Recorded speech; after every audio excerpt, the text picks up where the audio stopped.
नमस्कार. महाराष्ट्रात प्लास्टिक बंदीचे नियम आता अधिक कडक झाले आहेत. पण हे नवीन नियम म्हणजे नेमकं काय?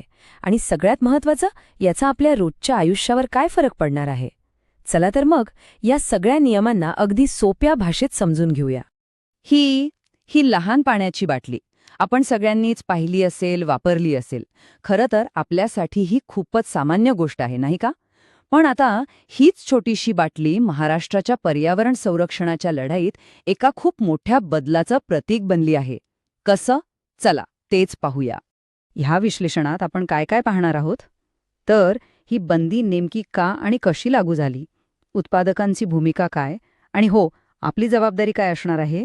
चला सुरू करूया. तर आपला पहिला मुद्दा, ही बंदी. एक गोष्ट लक्षात घ्या, ही काही अचानक लागू झालेली नाहीये. 2018 मध्ये जे नियम आले होते त्यातल्या अडचणी दूर करण्यासाठी सरकारने हे महत्त्वाचे बदल केले आहेत.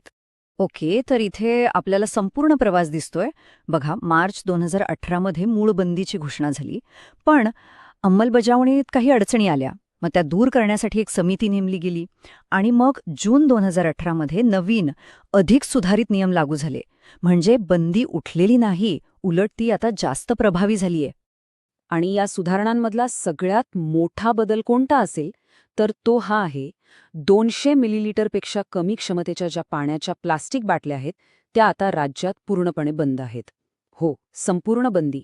ठीक आहे, आता पाहूया या नियमांचा आपल्या रोजच्या जीवनावर, म्हणजे आपल्या जवळच्या दुकानदारांपासून ते मोठ्या संस्थांपर्यंत सगळ्यांवर काय परिणाम होतोय.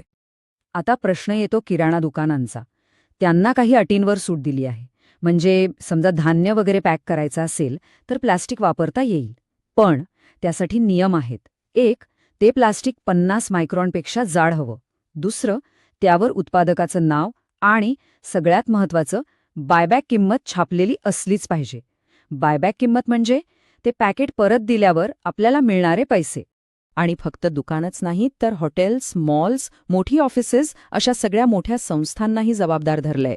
त्यांना आता त्यांच्या परिसरात प्लास्टिक कचरा गोळा करण्यासाठी एक वेगळी जागा तयार करावी लागेल आणि तो कचरा थेट उत्पादकाकडेच परत पाठवावा लागेल. आणि हाच मुद्दा आपल्याला या कायद्याच्या सगळ्यात मोठ्या आणि महत्त्वाच्या बदलाकडे घेऊन जातो. तो म्हणजे उत्पादकांची जबाबदारी. सोप्या भाषेत सांगायचं तर जे प्लास्टिक बनवतात आता तेच ते परत गोळा करायला जबाबदार असणार आहेत. यालाच म्हणतात EPR, म्हणजे एक्सटेंडेड प्रोड्युसर रिस्पॉन्सिबिलिटी. याचा सरळ अर्थ आहे, कंपनीने जे पॅकेजिंग बाजारात आणलं आहे ते परत गोळा करून त्यावर प्रक्रिया करण्याची जबाबदारी सुद्धा त्याच कंपनीची असेल. बरं, ही बायबॅक सिस्टीम काम कशी करते तर बघा, उत्पादक बाटलीवर पुनर्खरेदी किंमत छापतो.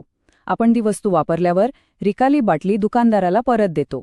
दुकानदार त्या बाटल्या गोळा करून रिसायकलिंग सेंटरकडे पाठवतो आणि मग ते सेंटर ते प्लास्टिक परत उत्पादकाकडे पोहोचवतं. हे एक पूर्ण चक्र आहे. आणि हो, ऑनलाईन शॉपिंग कंपन्यांना सुद्धा नियम आहेत. त्यांना सध्याचं प्लास्टिक पॅकिंग संपवायला 3 महिन्यांची मुदत दिली आहे.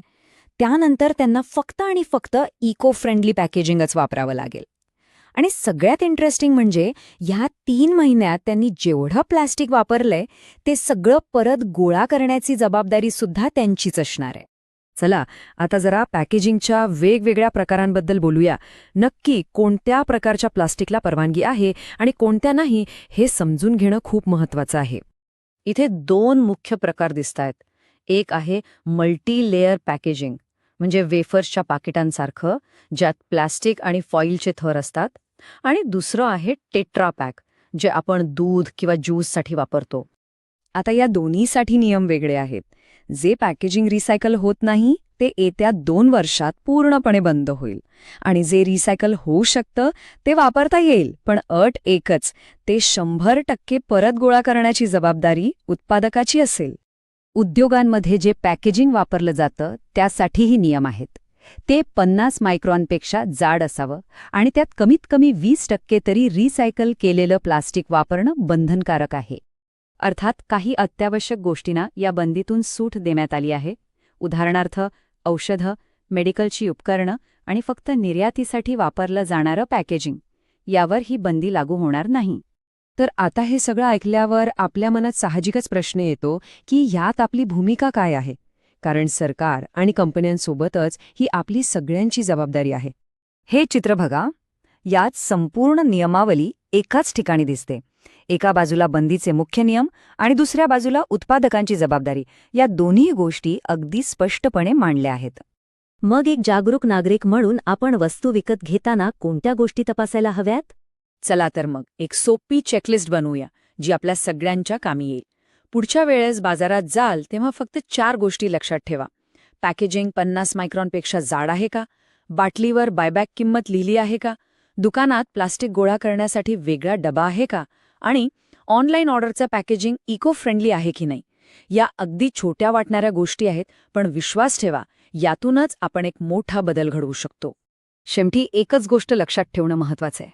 पर्यावरणाचं संरक्षण ही कुणा एकाची नाही, तर आपल्या सर्वांची सामूहिक जबाबदारी आहे.